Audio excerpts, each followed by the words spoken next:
Ya terminó el estado de alarma. Estamos todos de nuevo en la calle. Siguen las mascarillas, pero se nota más vida ahí fuera.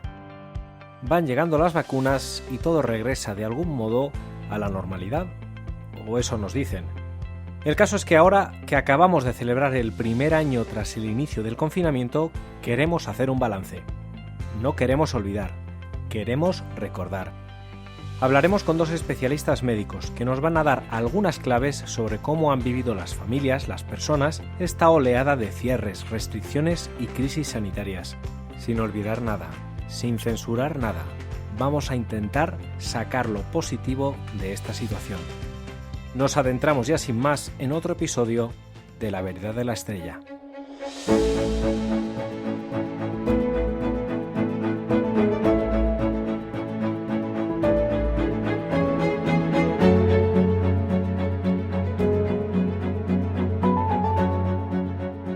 Bienvenidos a todos y a todas a una nueva entrega de nuestra Vereda de la Estrella. Hoy vamos a hablar con un psiquiatra, el doctor Luis Gutiérrez Rojas, que lleva años especializado en el campo de la psiquiatría y ahora trabaja en el Parque Tecnológico y de la Salud. Bienvenido, Luis, ¿cómo estás? Estoy encantado y un placer que hayáis contado conmigo para este programa. Bueno, pues te hemos invitado para hablar precisamente, pues ahora que acabamos de hacer un año de pandemia, un poco una evaluación. ¿Qué balance harías como especialista de este año que hemos pasado más confinados que otra cosa?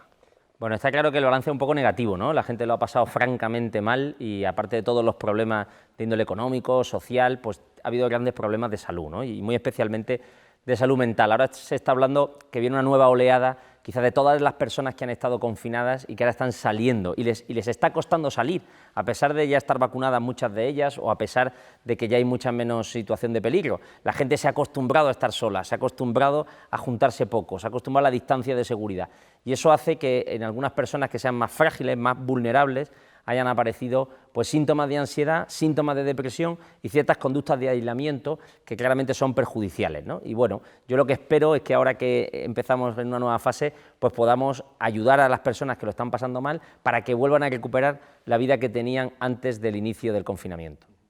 La gente que estaba en casa sola, es verdad que ha habido situaciones muy dramáticas, pero ¿en qué medida esta circunstancia ha podido suponer una ocasión para nosotros, para cada uno? Bueno, de alguna manera yo suelo decir que el confinamiento o la pandemia ha sido como el test de estrés de los bancos, ¿no? Famoso test que sometíamos al banco a poco dinero a ver cómo funcionaba. Pues yo creo que ha servido para ver cómo funcionamos nosotros ante una situación claramente estresante. Y quizás puede servir esa lectura positiva de pensar, ¿cómo he estado yo? El que haya estado muy mal, bueno, pues a ver en qué cosas puedo fortalecer mi carácter. O el que haya sido capaz de superarlo, ha habido mucha gente que ha puesto sus talentos al servicio de los demás. Y de hecho se han multiplicado las situaciones de solidaridad, lo veíamos en pleno confinamiento, ¿no? La persona que llevaba la bolsa de basura o subía la compra de la persona mayor o que estaba pendiente de los inmigrantes o de aquellas personas que han estado más aisladas. Entonces yo pienso que ha servido para enfrentarnos a una situación angustiosa para cada uno de nosotros. Entonces ha habido de todo, hay gente que le ha costado más, hay gente que le ha costado menos. Quizá podríamos hacer un cierto balance pensando, oye, ¿en qué cosas tengo yo que mejorar de mi carácter, de mi forma de ser, de mi manera de actuar, para que circunstancias externas no me tambaleen, no me destrocen como ha sucedido durante la pandemia? Porque es verdad que decimos siempre, que esto ya venía de antes, ¿no? Que vivimos en una sociedad muy individualista, nos cuesta a veces salir de nosotros mismos. ¿Qué es lo que qué responsabilidad podía caber en cada uno de nosotros a la hora de salir de nosotros mismos para mejorar nuestra salud mental? Bueno, por desgracia, pues como tú señalabas, ¿no? Vemos una sociedad un poco individualista, la gente vive sola, cada vez familias más pequeñas, con menos hijos, una tasa de natalidad insostenible. Y claro, esto ya ha sido la tormenta perfecta. Si estamos en ese mundo y encima nos dicen no puedes salir, no puedes hablar, no puedes tocarte, no puedes hacer las cosas que solías hacer con tus amigos, pues claro, hay gente que por desgracia ha tirado hacia esa línea. Entonces, pues ha estado pues más angustiado, con más problemas a lo mejor incluso de adicciones comportamentales, más ensimismado, más metido en sí mismo. Entonces, bueno, pensemos, a pesar de la pandemia ha habido posibilidad, con las nuevas tecnologías, de hacer cosas por otros. Hay gente que ha escrito una novela, o ha aprendido un idioma, o ha mejorado su formación, o ha estado pendiente de la gente que quiere, ha hecho videollamadas. Yo nunca he tenido más videollamadas familiares con todos mis hermanos, incluso con gente que antes nunca hablabas o hablabas poco. Luego, depende, o sea, han sido decisiones individuales, como todo en la vida. El ser humano es libre y puede hacer una cosa u otra. Estamos condicionados por muchas cosas, pero creo que sería bueno plantearse eso. Oye, ¿he podido yo poner mi talento, mi capacidad, mi comportamiento al servicio de otras personas que lo necesitan más que yo? Porque también es verdad, y podemos hacer esa lectura, de la cantidad de gente que se ha preocupado por el otro, desde la vecina, al familiar, al paciente, al cliente, a la persona que necesita ayuda. Y yo creo que eso también sería bueno ponerlo encima de la mesa, ¿no? No todo ha sido tan negativo. Tú llevas como especialista a familias, también eres como asesor o haces terapia familiar, digamos. ¿Cómo ves que ha afectado también este confinamiento a la vida de las familias? Cuando se han visto obligados a... ¿Se les ha alterado el horario? A lo mejor tenían que estar entre ellos más en casa. ¿Cómo lo han vivido? Previamente al confinamiento, o cuando empezó todo el confinamiento, me llamaban, hice varias entrevistas en radio y televisión, y todo el mundo, los periodistas solían tener un tono de, bueno, doctor, ya sabe usted que esto va a disparar los divorcios. Yo decía, hombre, pues qué cosa más triste, ¿no? Resulta que estás en tu casa con la persona que supuestamente amas, persona que has elegido y con la que te has casado o has iniciado una relación y tienes hijos, hombre, pues ¿por qué te vas a tener que divorciar? O sea, vamos a estar con las personas que queremos. Yo nunca he estado más tiempo con mis hijos, o sea, el año pasado ha sido el año que más tiempo he pasado con mis hijos con infinita diferencia. Entonces ha podido servir para unir, ha podido servir para jugar, para jugar a juegos de mesa, para hacer puzzles, para bailar, para estar pendiente del otro, para comunicarse más. También ha podido servir para pelearse, para discutir, para cabrearse, para estar enfadado. Es lógico, se suele decir que en las situaciones donde estamos muy pegados hay más roces y por tanto hay más discusiones, más peleas. Eso es lógico. Pero me parece un poco triste que la consecuencia tenga que ser el enfado, el mosqueo, la ruptura, ¿no?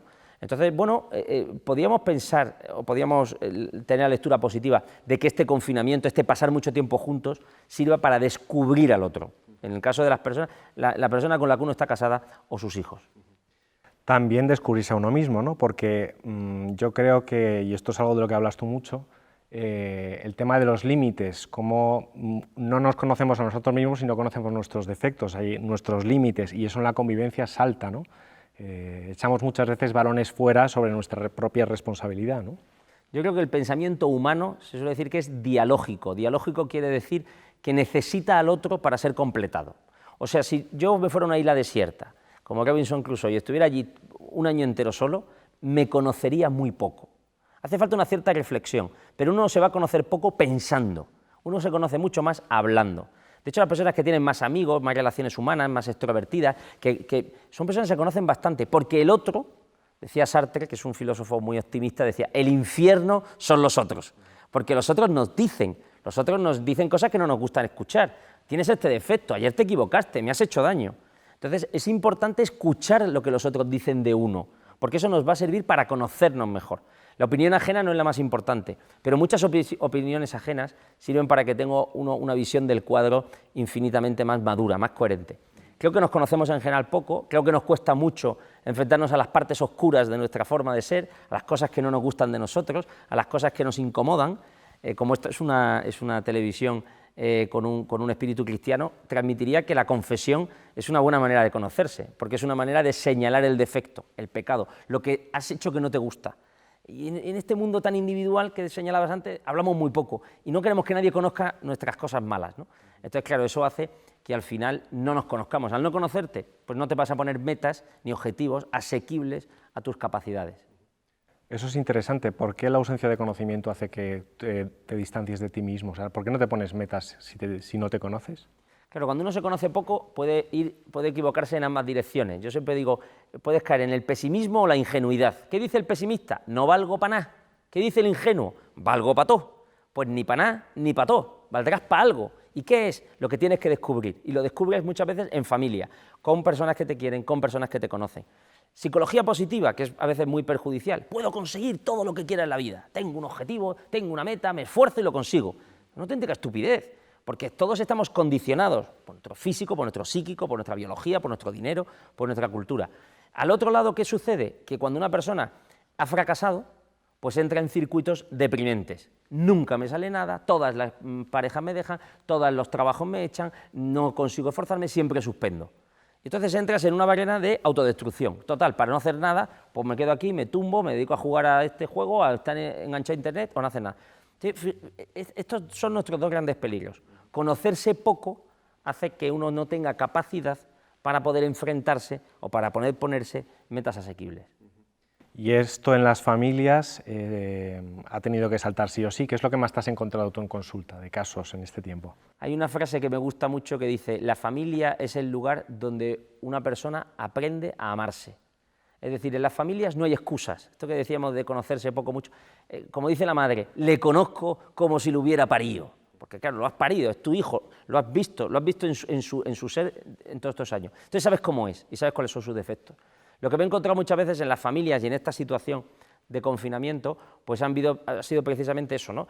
Personas que no saben tratarse en la convivencia o que tienen dificultades de comunicación, ¿no? Pasa con los matrimonios.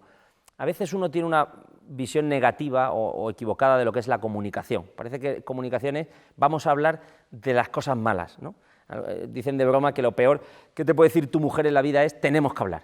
Te diga tenemos que hablar y ya te pones nervioso, ¿qué me irá a decir? Y entonces hay gente que piensa que comunicarse es recriminarse cosas del pasado. No, comunicarse tiene mucho más que ver con el amor, con el perdón, con la misericordia. Qué a gusto estoy contigo, qué suerte de tenerte. Fíjate esa visión en pleno confinamiento, ¿sí? Estoy con la persona que amo, luego estoy en la gloria.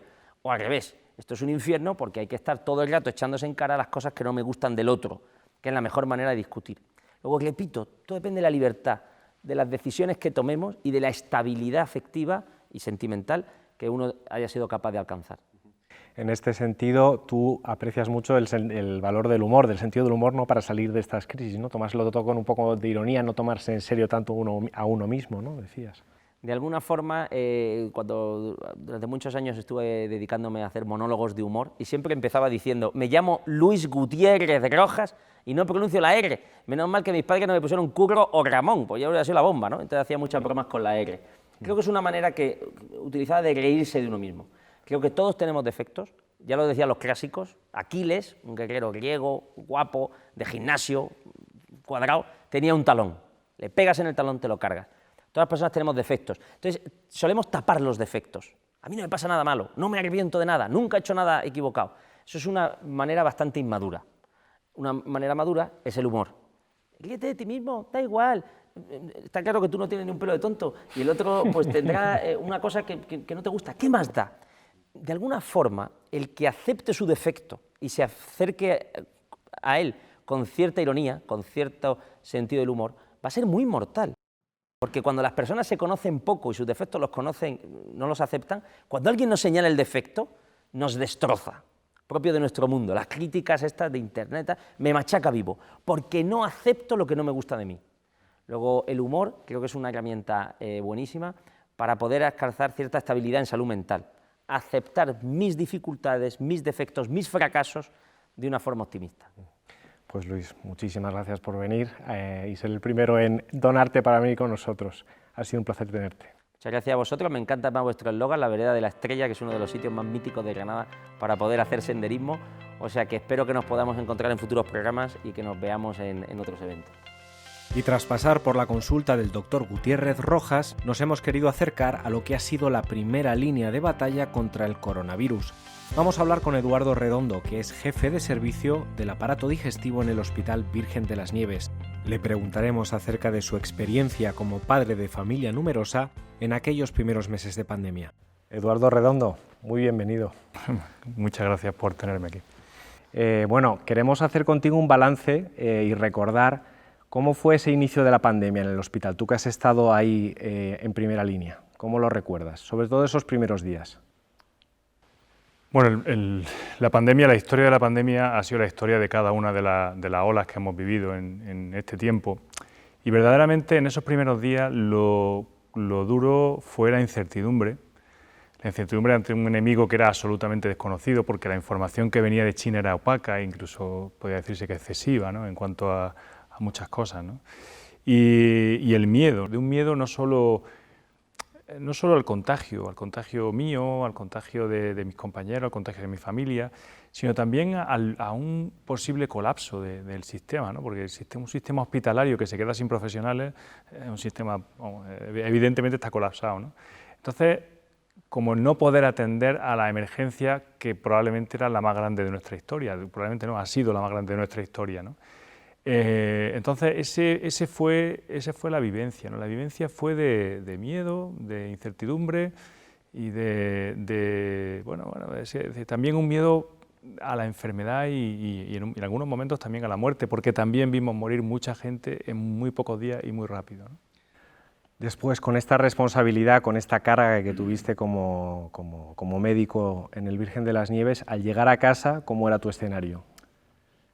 Bueno, es decir, el sentimiento era ambivalente realmente, ¿no? Uno llegaba del hospital, de un hospital en crisis, un hospital en el que yo no he dejado de estar ningún día durante toda la pandemia. Algunos compañeros lo reservamos en casa, sobre todo en esa primera ola, pues porque pensábamos que si íbamos a ir cayendo, tenía que haber gente en la reserva como para seguir atendiendo a pacientes, ¿no?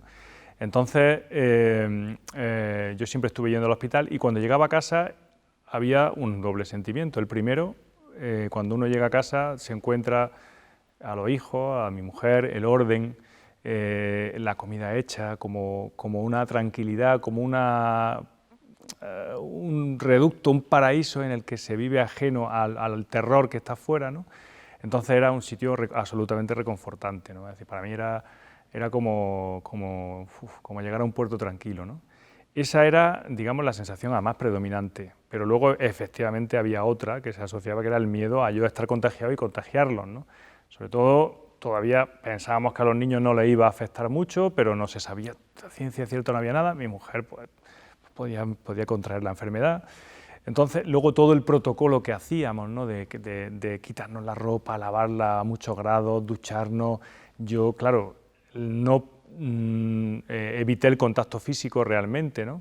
O sea, no abrazaba ni besaba ni a mi mujer ni a mi hijo. Mi mujer se fue a dormir al dormitorio de mi hija, yo me quedé solo allí con un baño para mí solo. Entonces, bueno, era esa tensión, ¿no? por no contagiar, por la enfermedad, pero verdaderamente lo que predominaba cada día y al final del día, ¿no? era pues, la tranquilidad, el confort que da a una persona el afecto de su familia, ¿no? La paz de un sitio en el que uno está como protegido, como en que las cosas siguen teniendo sentido fuera del caos, ¿no? que hay fuera. Y al final el afecto también, ¿no? Porque el hecho de no poder besarse o darse un abrazo, tengo una niña de 8 años, con lo cual pues,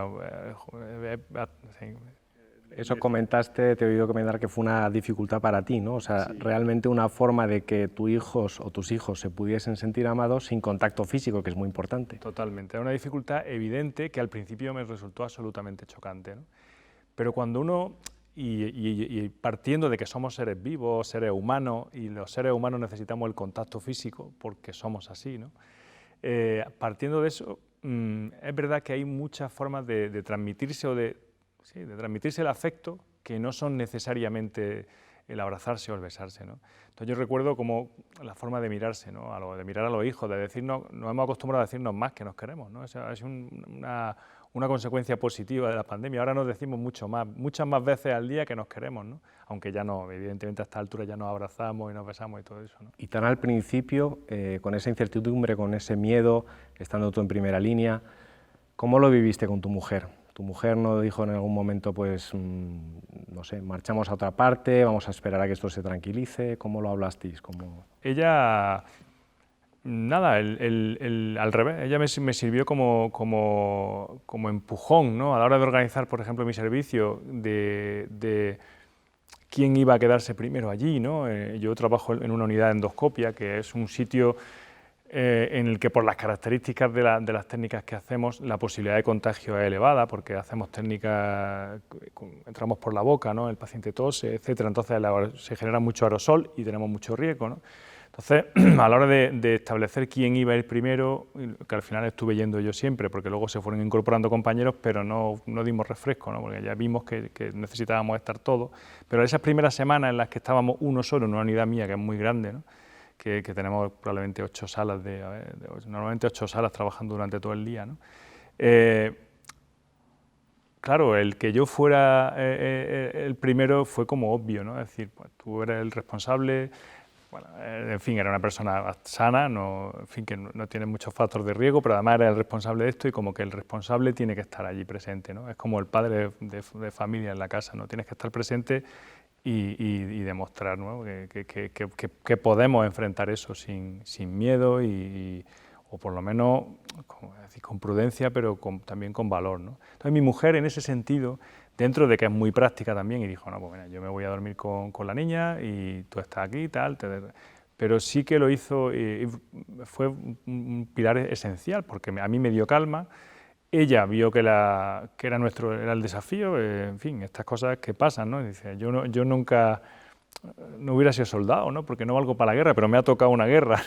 Entonces, ella como que lo vio muy claro que teníamos que estar ahí, y luego otra cosa fundamental es mantener el ánimo, la tranquilidad en la casa, el orden de los horarios de los niños, los colegios, los estudios, su propio trabajo. Eso la verdad que lo hizo perfectamente, de una manera muy tranquila, lo cual para mí supuso un apoyo impresionante, ¿no? Y luego la relación con tus dos hijos, que son adolescentes, ¿no?, los dos mayores, ¿cómo vivieron la relación contigo, estando entre lo que veían por la tele y entre lo que se encontraban que vivía su padre? Bueno, mi hijo, la verdad que ha sido un espectáculo, ¿no?, porque mi hijo tienen todavía, o sea, son adolescentes, sí, 16, 14 años, pero son unos adolescentes, yo creo que atípicos para la media que hay quizás en la sociedad, y entonces son buenos, ¿no? Yo creo que la palabra es bueno, ¿no? Y luego, sobre todo, ellos tienen la tremenda confianza todavía, luego ya en breve estarán cuestionando todo, pero tienen la tremenda confianza de que cuando yo estoy tranquilo, cuando su padre está tranquilo, ellos están tranquilos, ¿no? Y que si su padre está ahí enfrentando algo, y ellos creen que su padre va a resolverlo, ¿no? Y luego, en ese sentido también ven poco la tele, que eso yo creo que es importante, ven poco la tele, aunque esté en una entrevista, ¿no?, televisiva, pero la ven poco porque yo creo que hubo también mucho sensacionalismo mal contado, yo creo que muchas cosas, ¿no?, y creo que podía deformarles, ¿no? Entonces ellos lo vivieron con mucha responsabilidad, han sido absolutamente responsables, con mucha calma en la casa, encerrado en una casa pequeña, dos adolescentes pues pueden saltar chispas, ¿no?, pero sin poder salir a pensionarse con sus amigos, a correr, a hacer cosas. Lo vivieron con calma, con paz, yo creo que con la paz que teníamos, que gracias a Dios los padres también pudimos transmitir, mi mujer, etcétera, ¿no? Y luego se sintieron también corresponsables, ¿no?, con el asunto, y se sienten corresponsables, ¿no?, y sienten que la solución de una pandemia es un problema de salud pública en la que nosotros, todos los ciudadanos, tenemos que ver, ¿no? Entonces yo les contaba la realidad, hijos míos, pues hay muchísimos pacientes, se están muriendo muchas personas solas, ¿no?, y sufriendo, ¿no? Y ellos eso lo sabían. La realidad yo nunca les oculto la realidad. Otra cosa es que no me guste cómo la cuentan muchas veces los medios, ¿no? Entonces, sabiendo la realidad y sabiendo lo que estábamos viviendo, creo que a mí me sirvieron incluso como ejemplo, ¿no? Decía, qué barbaridad, unos chavales de 14, 16 años que puedan ser tan conscientes y tan colaboradores con el tema, ¿no? Ahora ya acabamos de salir del estado de alarma. Mirando la vista atrás, ¿qué balance piensas o qué podemos haber aprendido en este tiempo, ahora que hemos hecho prácticamente un año, de toda esta situación? Bueno, yo creo que la capacidad de aprender y hasta de usar el intelecto no tiene por qué ser universal, ¿no? O sea, debería, pero no tiene por qué serlo. Entonces, de hecho, lo estamos viendo, ¿no?, en la calle, que mucha gente no ha aprendido nada, ¿no?, de un país en el que después de 100.000 muertos el ímpetu sea el de salir a tomar copas, pues hombre, a veces dice uno, bueno, esto no tiene mucho sentido, ¿no? Pero verdaderamente, si uno es capaz de juzgar lo que vive y de juzgar lo que ha vivido, uno tiene que aprender cosas, ¿no? Primero uno tiene que aprender que precisamente que la vida es algo más que la vieja normalidad, ¿no? Es decir, que dentro de esa vieja normalidad, porque parece que volver a la vieja normalidad nos va a resolver todos los problemas, y los problemas van a seguir, y va a seguir habiendo enfermedades, y de hecho va a seguir muriéndose pues, toda la población, es decir, en un momento dado moriremos todos, ¿no? Entonces, para lo que sí me sirve la pandemia, y creo que debiéramos aprender, es primero a valorar las cosas que valen en la vida, valorar el afecto humano, el valorar el cariño a nuestros mayores, el valorar el papel de nuestra familia, de los que tenemos cerca, de nuestros amigos, cuidado de esas cosas, ¿no? Eso deberíamos aprender a valorarlo, ¿no? Luego, yo creo que puede servir que quizá los médicos en este sentido lo tenemos más fácil, ¿no? Porque en los que nos enfrentamos cada día a pacientes que van a morir, a enfermedades incurables, ¿no? Y otras curables, ¿no? Realmente la realidad de la vida y la muerte lo tenemos como más cerca, pero la pregunta sobre el sentido de la vida y sobre todo la búsqueda de esa respuesta y el llegar a una respuesta con la que podamos vivir, que debería ser algo que hiciésemos antes del día de nuestra muerte, ¿no?